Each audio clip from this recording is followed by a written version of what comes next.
Welcome to the Imperial Grandstand. I'm Alan Imperial. I'm Carlos Del Rosario. And on today's show, we're going to start our first adventure, the Delian Tomb. The Delian Tomb. So, in previous episodes, we've talked about why we got into D&D and Yeah. the tools a DM needs, the knowledge. But now is the time to do the first adventure. Yeah. And on the player character side, we already rolled a bard, and we talked about the character sheet. So if you don't want to roll a bard, at least you know how the character sheet works. Yeah. So from both sides, I think we're ready to have some storytelling fun. Yeah. So this is basically a recount of our adventure, the Delian Tomb. Now, the Delian Tomb was created by a fellow dungeon master. His name is Matthew Colville.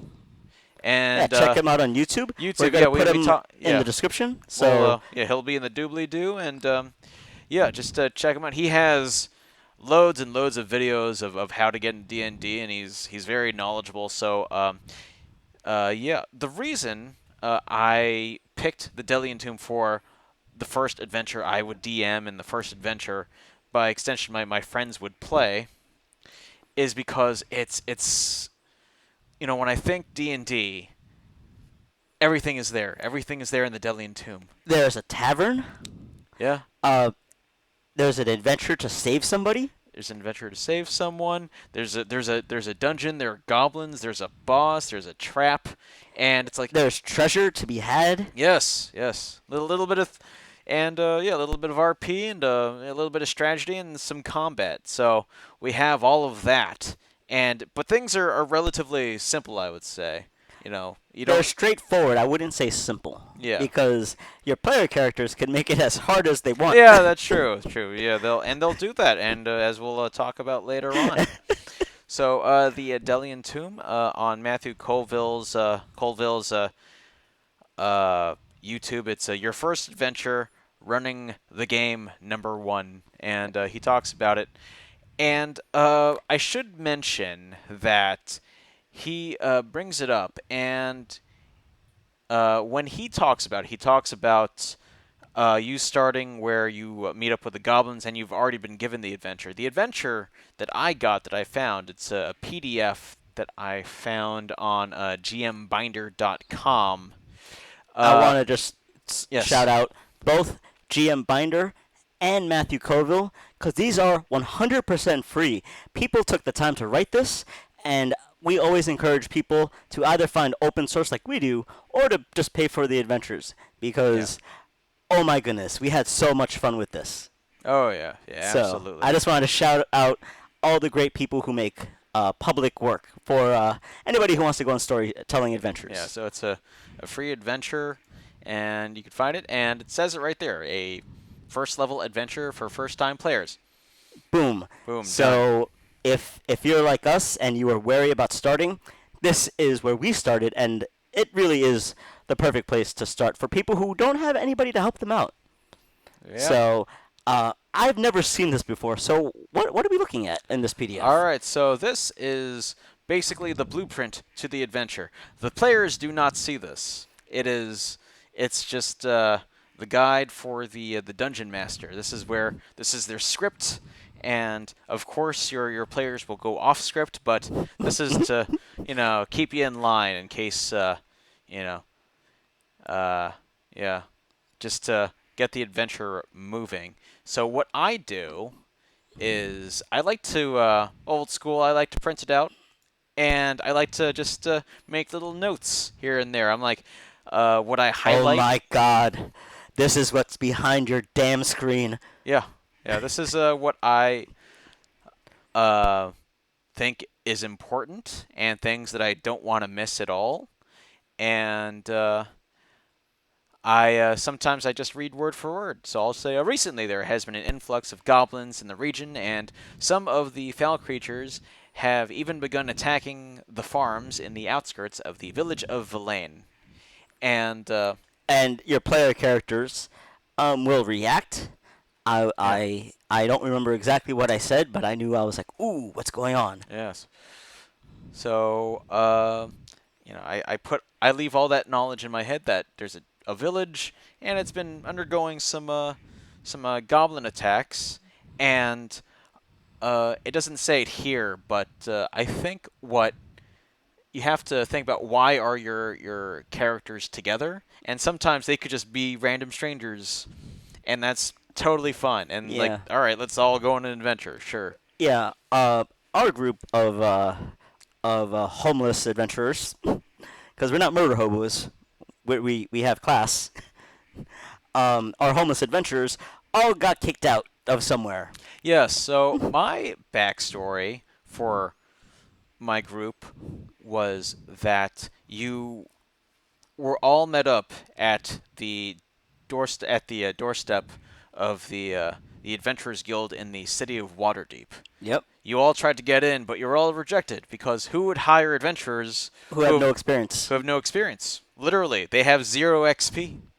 Yeah. So you all decided to band up together and go adventuring as a party. Yeah. So that brings them together, and I like and I like the fact that they're all rejects, but they all have something in common. Like, okay, Yeah. yeah, And we talked about this in other episodes. This is where the player characters start to help build the world, because I didn't know you guys had a script behind that damn screen.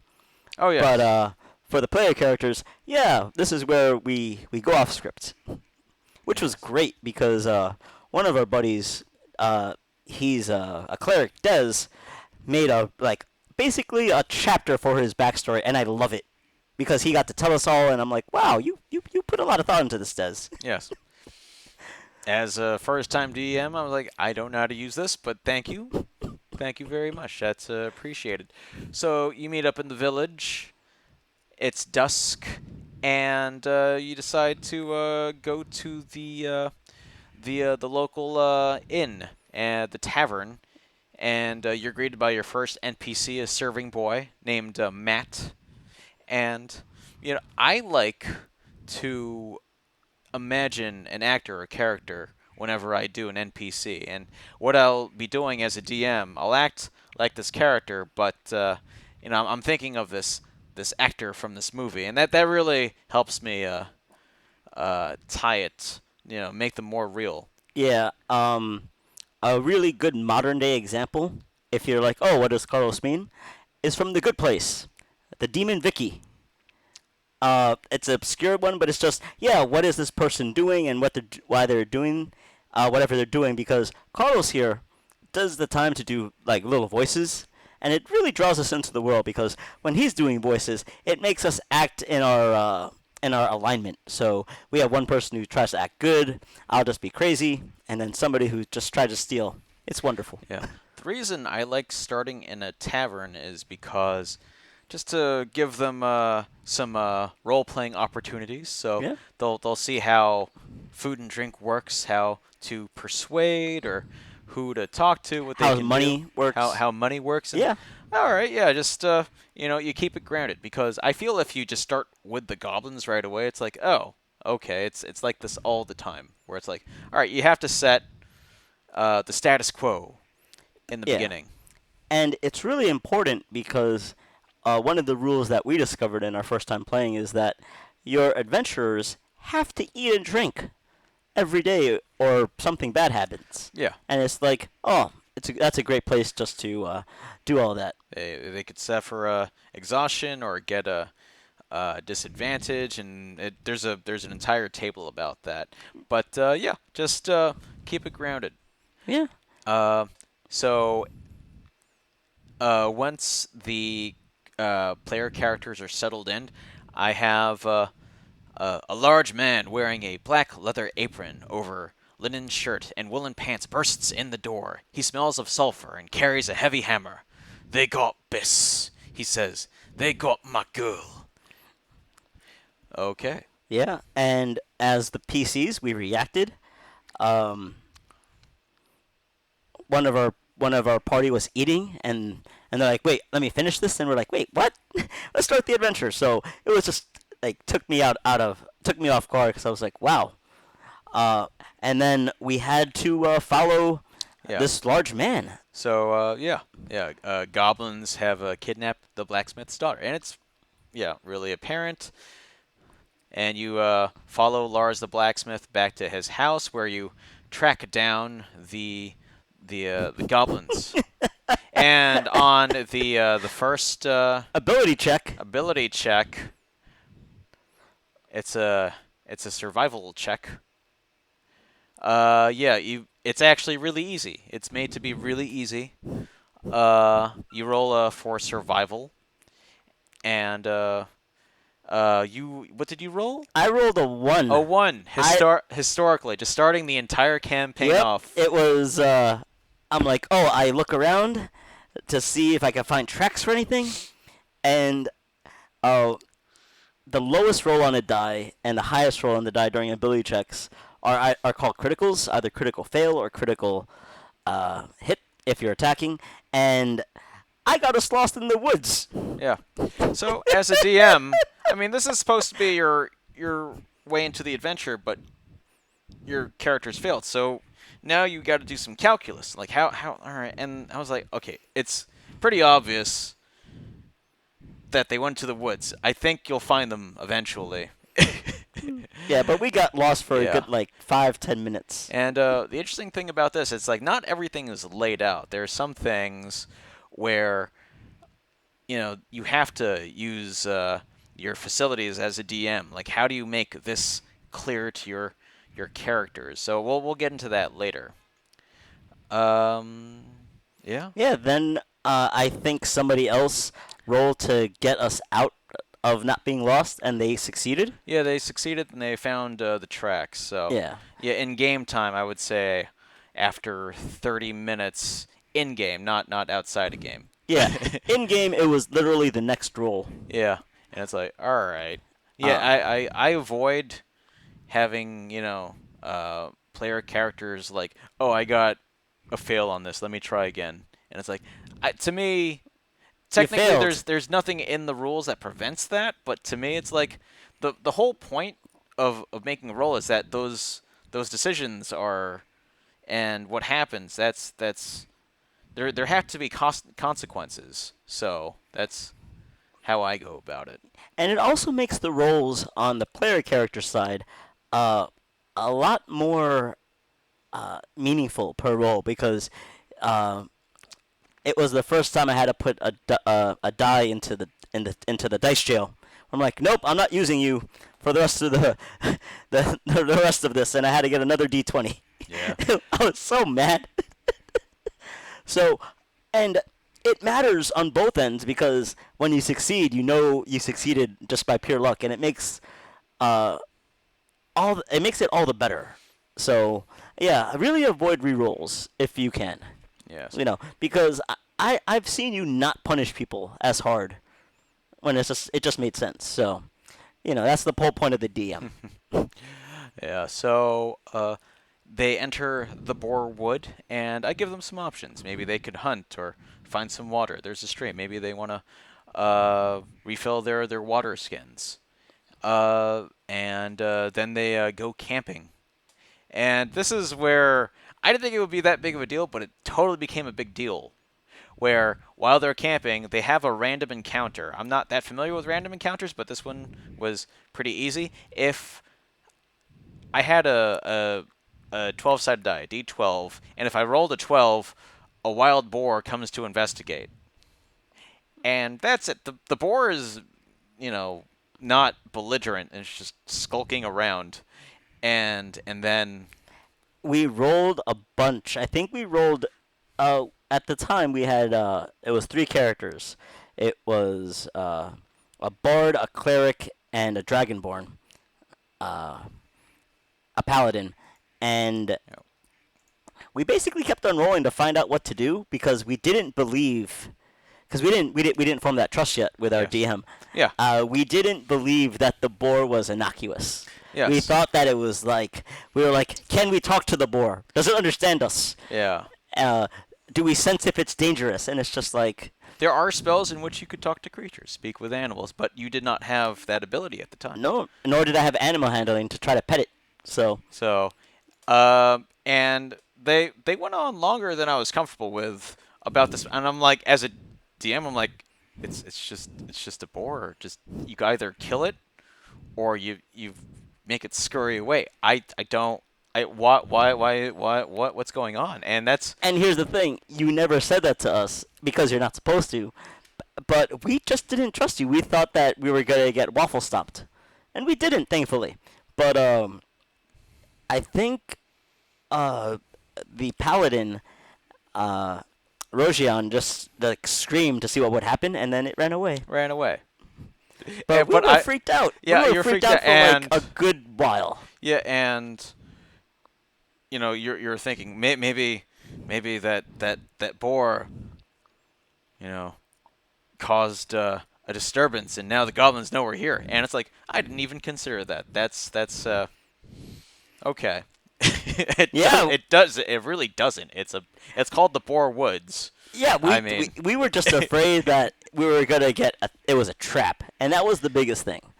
yeah. Because we already failed once, so you know.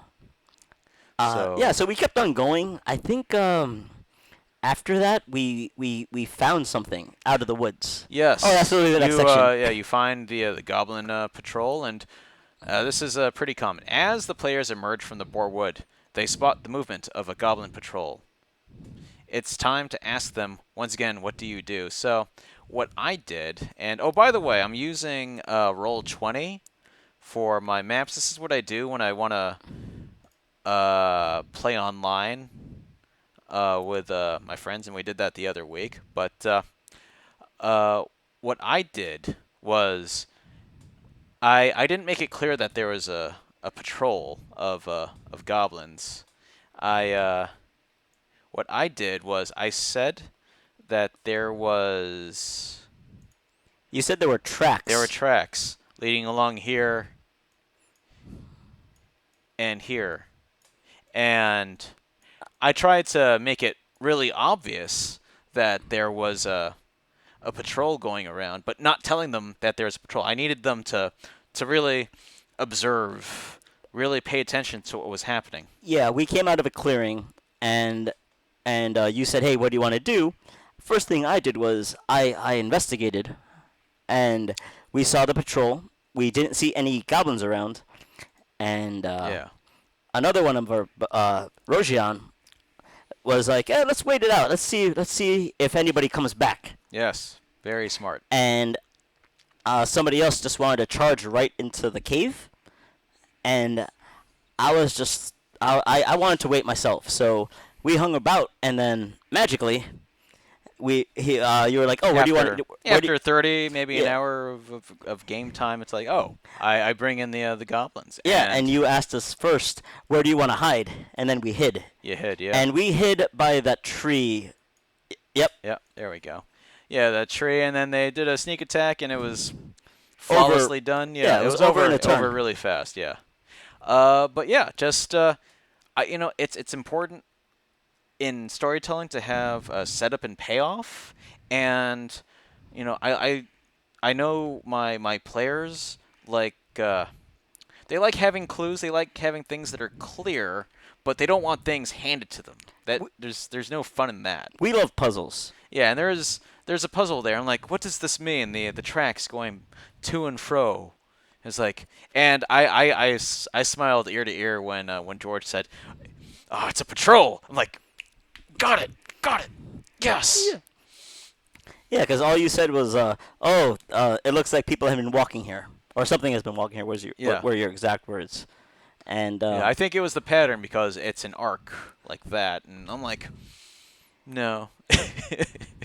yeah, and it was clear as day for us once you drew. Yeah. There's disturbances here, there, and then we went in the cave because we Oh, had a wait, safe bus. wait. Let's see here. Ah, here we go. Ooh, sorry about that, guys. Wow, what is going on here? Okay, so you're on the outside of the cave, Yeah. and there were two goblins with the So- exit, and there were some shenanigans here. What made me very happy was when we got here, things were hidden and they got revealed over time, and I was like, "Ooh, fancy." Yeah. So what we did was, I speak Goblin because I just chose that as a language. So as a bard, and I tried to bluff my way in. he came out and like, Well, and I was hidden, you and were I just hidden. Yes, you were hidden. Yeah. screamed for them, "Hell, I need help! Come over here!" And I rolled. It kind of worked. It didn't kind of work. Yeah. I got one of them. I didn't get both of them. Yeah, it didn't work. So there was a battle there, and a lot of things that I would not have considered as a DM. I thought they would just have straight up, melee fighting, and one's a cleric, one's a Paladin. bard, and a paladin. So I thought, but Yeah. So well, one thing that threw me for a loop is that I think it was our Andrew, cleric, the cleric, and he's like, I want Des. to toss a goblin into the fire, and then I'm like, huh, I don't know. And then it's like, all right, I don't want to look up the rules for fire damage, but I was like, all right, I'll just give you an estimation. And then I have him go into the fire, and he pops out of the fire. And I learned afterwards that's not what he meant. That was not his intention. He wanted to hold the goblin over the fire. I'm like, oh, okay. So, there is that disconnect of what the player wants and what the DM interprets in their head. Because Des, our cleric, wanted to basically hold the goblin by like the throat over the fire. Yeah. And our DM thought, "Oh, you mean to throw into the fire?" Yeah. And the roll was terrible. He rolled a 1 on damage. Yeah. Yeah, we're rolling for the damage. Because he succeeded on the strength. Yeah, I don't remember something about a check. Yeah, he succeeded on the strength, but when he was in the fire, I think I probably rolled a 1d6 or something. And Yeah, and and there the wasn't- fire damage wasn't done correctly, but it didn't matter because in the storytelling, because we didn't know the rules, our DM is like, "Oh, you rolled a 1. Okay." He singed but rolls out of the fire. And it's like, oh, yeah, it makes sense because he only rolled a 1. And, I could have spent 10 minutes looking up fire rules, but, that just holds us back. No. I Yeah. don't want to do that. And as long as the rules are consistent at the time, we're just going to go with that. It makes sense, so. Yeah, and eventually one of the goblins gets away and screams, "Intruder." And we're Intruder. like, "No!" And I don't know this about your perspective, but you're like, oh, goblins can't be that tough. But for first level characters, I was nervous when Because- you said that because we were great at sneaking. So for this encounter and the last encounter, we had advantage and sneak attack for at least one character because we were hidden in the tree before, and in this one we had other characters. yeah, they're not here yet, but like in this area with Yeah. me. So when I failed on the second persuasion, they were there to back me up. So we never had to roll initiative because they were ready to help me if I failed my roll. And now a goblin screamed intruder because we didn't kill him. yeah, Because he rolled out of the fire. You got into a fight, and then you rolled initiative. But Yeah. then, the goblins, one had a really good swipe on you, and Almost killed me. from like a level 1, I it's had like, 9 HP. Like 5, taking away 5 HP is a lot of HP. That's half your life right Yeah. there. And like, holy crap, like these goblins are no joke. Yeah. Yeah. Thankfully, our cleric had healing touch. Yeah. So, yeah, And- one of the goblins died, but the other one went up and yelled intruder. So now the entire Facility knew. facility knows. Yes. And the thing is, we were sneaking really well. I have a good sneak. Yeah. Unfortunately, our paladin and our cleric both had chainmail. So they they were always crap. roll. They always roll with disadvantage there. Yeah, but Yeah. I was always there with my crossbow ready to like. Yeah. So yeah. Yeah. So we made it. Made it in. You managed to Kill this dude kill this dude after screaming intruder. after screaming intruder. And And we proceeded in. proceeded in. Yeah. And at this point, I gave some background on the Delian tomb. One of our characters is a paladin, so he made a history check, and as it turns out, Delius, I gave him the background. Delius was the founder of the Delian Order, and he was a uh, a paladin himself, and the the goblins, they want to defile this this tomb for their god. I could never say this correctly. Maglubiet. Maglubiet. Yes. So, and to me, it's like, all right, it doesn't say it, but that's why they need the girl, because the girl is a ritual sacrifice to. It's basically like when a priest comes over to a house to bless a home, but in their way. Sure. Yeah. So here is the entrance we were talking about for the DMs. I never knew this was a thing. And yeah, we killed them, and then we had to make our way through to the next area. Next area. So. And we all peeked in because I have sneak, so I was able to peek in and be like, what's over there? Yes. And yeah, you handled these two goblins really easily. Yeah. Once again, we got really good initiative rolls, so we were able to put them on the back foot. Yeah. And here's the thing. There's this thing that says painting. Yes. And our Yes. DM did something wonderful with this painting. There's a rhyme or a limerick somewhere. I don't know where you got it. Yes, there was underneath that painting was an inscription, and it's like, I swear to fight chaos in all its forms, to uphold order by honor of my word. And Carlos hands it to us. I pick it Yeah, up. I literally wrote it down on an index card. Here you go. Yeah, and you would think that's a clue for the player characters, that it's important. Why would I go through all that trouble to write that down? Yeah. Now, the wonderful thing is, we still don't trust our DM. So every time we turn a corner, or every time something happens. No, actually, that didn't happen. You told us there was blood on the walls. Yeah, so thankfully you guys were moving slowly through the tomb. Yeah, we were doing a lot of investigation checks. And lots of investigation. Like, is there something ahead? Can I check for traps or anything? And it's like, yes, there is a trap. Ooh, okay. Yeah. And I had them roll for that. Yeah. And this is their first trap. And I don't even say that it was a trap. I said that you see blood on the walls, and they're like, describe this blood. Was it smeared? Was it? What color is this blood? Yeah. And it's like, and I say it's human or Crimson elven blood. Yeah, but it's not goblin blood. Yeah. So we knew it was bad stuff. Yes.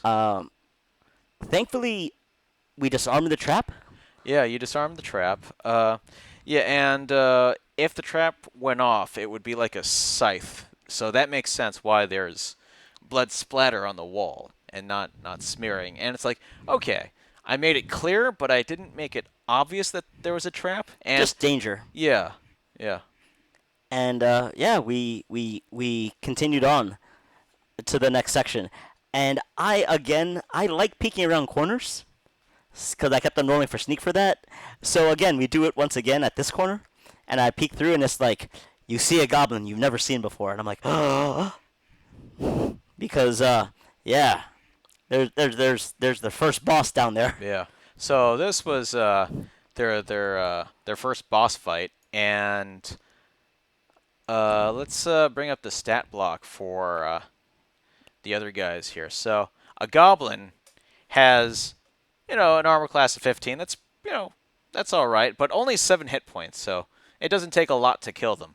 A bugbear, on the other Which is hand, the freaking boss. the boss, has an armor class of 16. All right, that's all right, but has 27 hit points. Yeah. And that's a lot of hit points. That's 3 times the amount of what our hero Frederick has. Yes. The So bard. that was oh my god. They were on their tools, and having them, So you would think to yourself, oh yeah, 27 HP, that's a lot, but definitely manageable. They had a shaman. They had a shaman, yes, who had a healing word. So, yeah, he was there. 15 of an armor class, not a lot to kill him, but Again, just a goblin, but a spellcaster. yeah. Now, So this was quite the battle, and it probably took 4 rounds. it took 4 rounds, and this is the beautiful part that made me fall in love with Dungeons and Dragons. It was in this moment. Our DM describes to us when I'm looking down into here, because I'm down here, and I could see into there because I have dark vision. And our DM says, "Oh, you see the bugbear, you see a goblin that looks fancy, but he doesn't tell us it's a shaman. He doesn't tell us it's a bugbear. He just says it's a big goblin. Then he goes, but you also see gold on the altar and 2 health potions, and it's like, okay, cool, that's gonna be our treasure, and that's all I think about. I was like, okay, we have health potions to grab later, we have gold to grab later. Oh, okay, just like a video game. Only we could touch that. No, that's not how it works. So, So we go in and as a party, and we do stuff. I'm hiding behind here because I have a crossbow, yes. and our buddy Dez goes in next to me because he has something light. Yeah, he probably has a sword or No, something. no, but the spell like that. Oh, yeah, he has a radiant, something of radiant damage. Maybe Guiding light. Guiding light, guiding bolt or something. Yeah, and our paladin goes in and just starts wrecking face because he has Yeah. the most HP. Yeah, yeah. And we think we're doing great. Oh yeah, we're hurting. Yeah. We're hurting the bugbear in the first round. I think we almost kill him by round 2. The, But then they kind of run away, and the shaman it kind of heals, yeah, the shaman heals the bugbear, so that's annoying. and we start trying to kill the bugbear even more. Well, I think you had to shift where it's like we got to kill the healer first. Right. Oh yeah, we killed him in the 3rd round. Yeah. So he was hidden somewhere, and we end up offing him. Now the bugbear's about to die, and we're like, okay, somebody's gonna get hit. We all have enough HP to take the damage. Yeah. Because we used our healing word on me. Nobody's really taking that much damage for our tank, and it's like, okay, great. One more round, we're gonna take a hit, and we're gonna kill him. Yes. Nope. No, and this is again, it's not in the Delian tomb descriptions, but it's interaction. It's that, interaction that is legal. is legal. It makes absolute sense. So, as players, you just assume, oh, that's the loot. That's on the altar. That's the gold and health potions that will. That's only for us. Yeah. So the bugbear was already at the altar. What I did that just it made everyone just like drop their monocles. Like, Yep. is the bugbear actually grabbed one of the potions and then drank it, and they're like, Wait, you could do that? Wait, what? and no one said, well, Carlos, that's against the rules. It's like, no. No, that's not supposed to happen. This is evil. And then our DM just looks at us. Why? He can't interact and use it?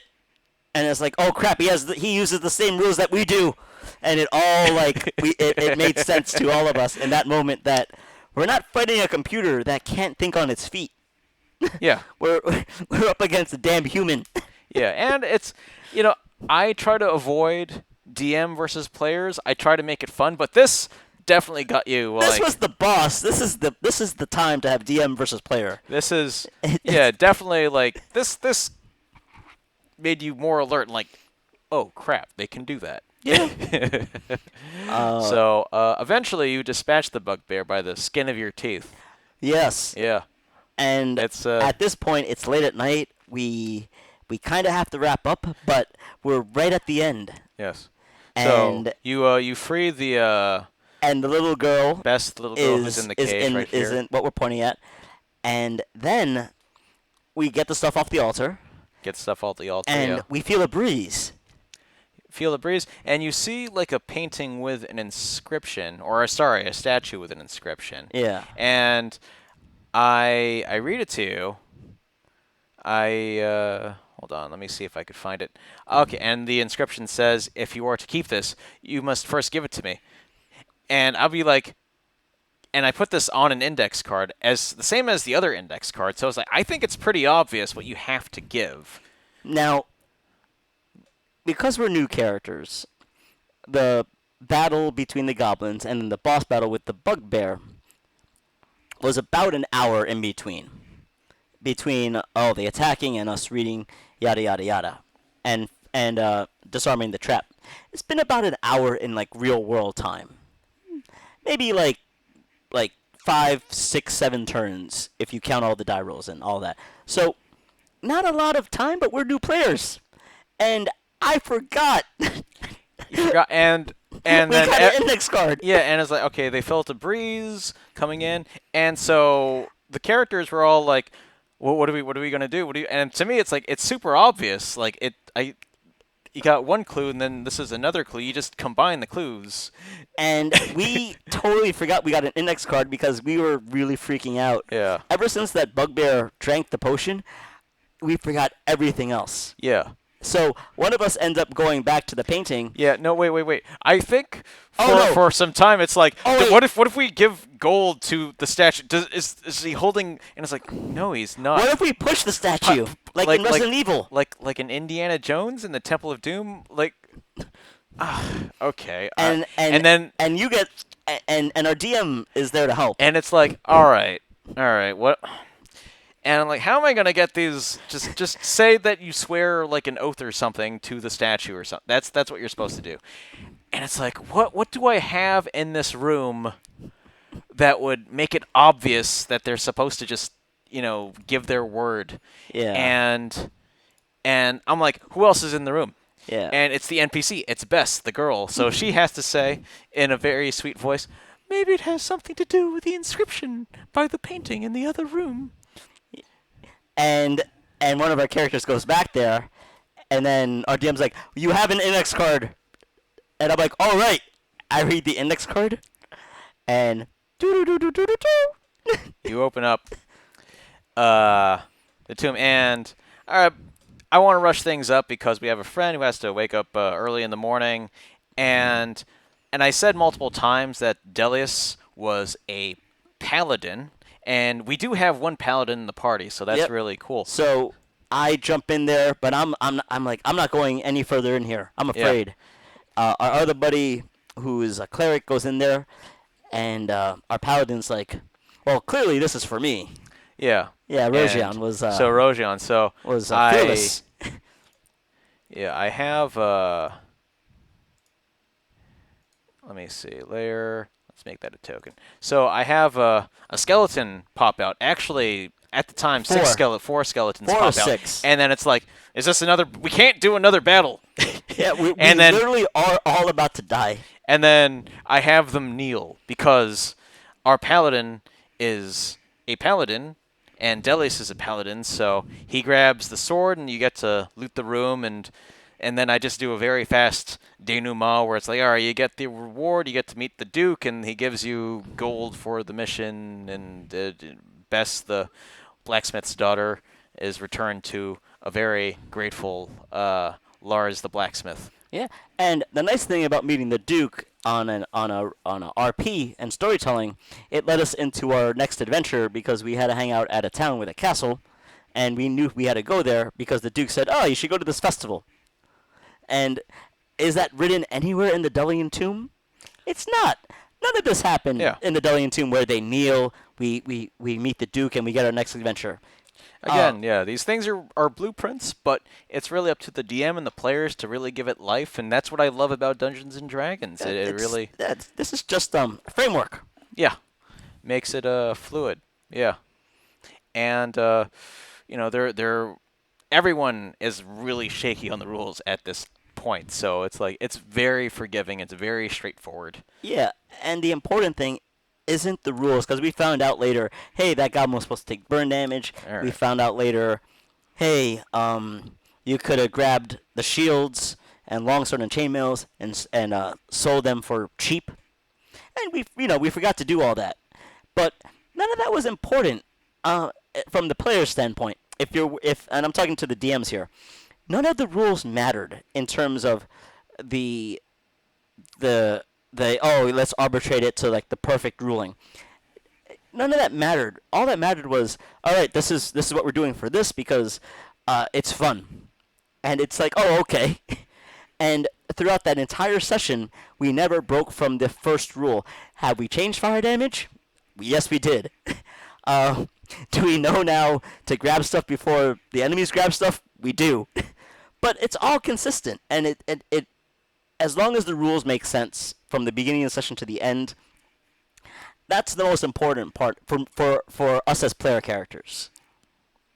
That's right. Yeah, and there were some unforgettable moments. I was like, and there were just moments I didn't plan for. I'm like, when I read this thing, and I'm like, ugh, this boar thing sounds stupid. And, yeah, and it's like, fine, I don't know the point of this, and it's like, oh, okay, I totally understand the point of this now. What is the point? um, It's just to like get us used to like, yeah. oh, it's to let us know not everything is bad. Yeah, while you could choose to throw something hostile at the players, the goal here is to get them to the tomb as quickly as possible, but rolling dice is fun, and it tells the players that something could happen. So, and that's Okay. a random encounter. Not all random encounters are bad. Yeah. We are a lot less scared now at random encounters. We're somebody's always vigilant. Like somebody in our party is always readying their bow, which is amazing. uh, but yeah, this whole campaign uh is the perfect way to get into both people who are playing as new PCs and people who are DMs because it allows both parties to create that shared story. Because you really were upset with the boar for like a good day or two with us. Yeah, like I got a story to tell. We're barely at the tomb, and it's like, come on, guys. But for the player characters, we actually loved it because we just like, oh, look at our dumbasses not Yeah. understanding. And again, was it totally fun for the DM? No, but as the players, we needed it. Yeah, yeah. Yeah, everything makes sense here. Like all the encounters that you have with goblins, the trap there, so that they don't just rush through. Clearly dangerous tomb. Oh yeah, look at it's like the blade's just coming down. Yeah, All right. yeah. And here's the patrol. Here's the entrance.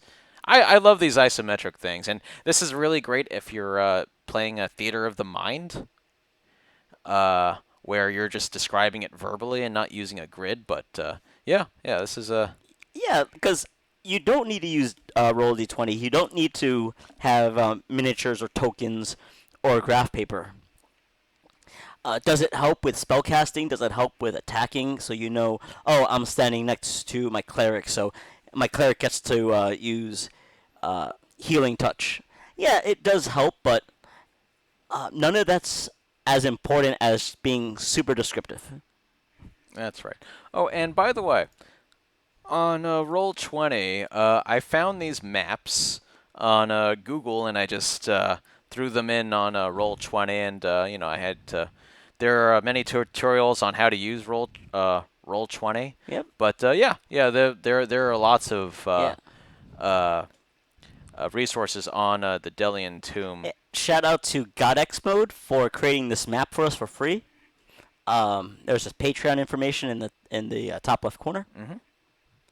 Um, I think I said everything I wanted to say about this. Yeah, and again, I think it's a great first adventure. Gets your feet wet, and the next adventures, that's where things go very loopy and into really interesting places. Because I wanted a dungeon for the first adventure. This is a stamp of approval, D&D type adventure that you're all thinking of. The next one, I'm like, all right, I have an idea of what the characters want, and they seem to like more RP stuff than straight up combat. So I'm like, okay, how do I just asked them straightforward, what do you want in your adventures?